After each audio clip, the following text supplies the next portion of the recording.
You guys on the team talked about how you underwent a pretty comprehensive study last summer where you really pulled back all the layers of what makes a good live streaming experience. What do people want from a live streaming experience today? We talked about how this is the 10th tournament. Already in that relatively short period of time, user behaviors have changed, platforms have changed dramatically. So you guys really wanted to kind of get to the core of, all right, what makes this platform special and how will it be used in a year like 2021?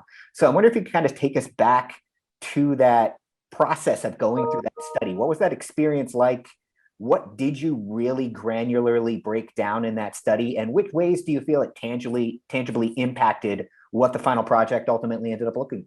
Absolutely. So, yeah, it was actually the study was one of those, you don't get to do every year, but when you do it, you actually really talk to the fans that are your power fans, I guess. And so we went into living rooms. I think somebody went into a fire station, and we really got to experience like what the tournament is like for these super fans. And so we really we wanted to understand questions like, obviously video is key to this product and that's the core, but do you really want to watch multiple videos at the same time when four games are going on?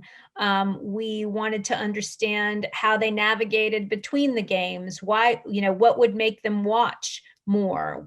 Were they trying to follow their bracket and also follow the game, right? How important was multitasking? And so all of these questions were at the forefront.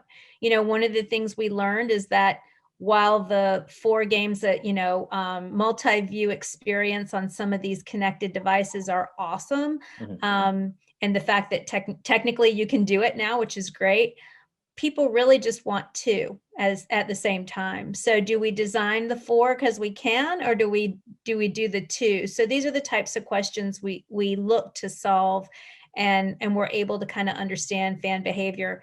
We also went deep on bracket and tried to understand how people play the game. What do they prefer? We found like a lot of fans play our bracket game, but they still have their brackets kind of taped on the wall in physical form, because that's how they experience the bracket.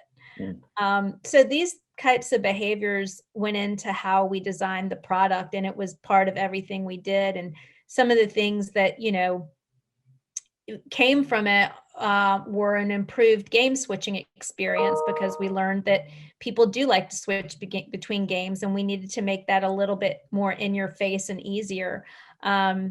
We improved how we alert folks about potential upsets or close games, and how this year you saw indicators come in. Even if you're in a different game, you saw indicators come in to let you know that this awesome other game was going on.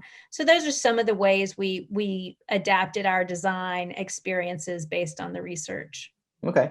Real quickly, I would like to get at least some high-level thoughts about the back-end updates in terms of video delivery. What work was done there to improve where it was needed? Things like image quality, latency, some of the things that those engineers are really intrigued by. Yes. And certainly not my area of expertise, but I've got an answer for you, Brandon. Sure. So yeah, we really did undergo, when I say total back-end transformation, we did it all. So some of the things we did are implement some new encoding profiles and packaging using the CMAF methodology or format, so common media application format. So that was a big piece to it. We had new encoders and transcoding systems.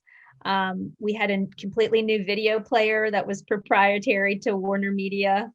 And we delivered streaming at 9 megabits per second at 60 frames per second, which might not be the very best, but it's certainly one of the best in the industry. And that was an improvement we made. We also, for the first time, had multi-CDN capabilities, DRM, which is becoming increasingly more important in our industry, as you well know. and then GraphQL for data delivery. So it was end to end and quite extensive.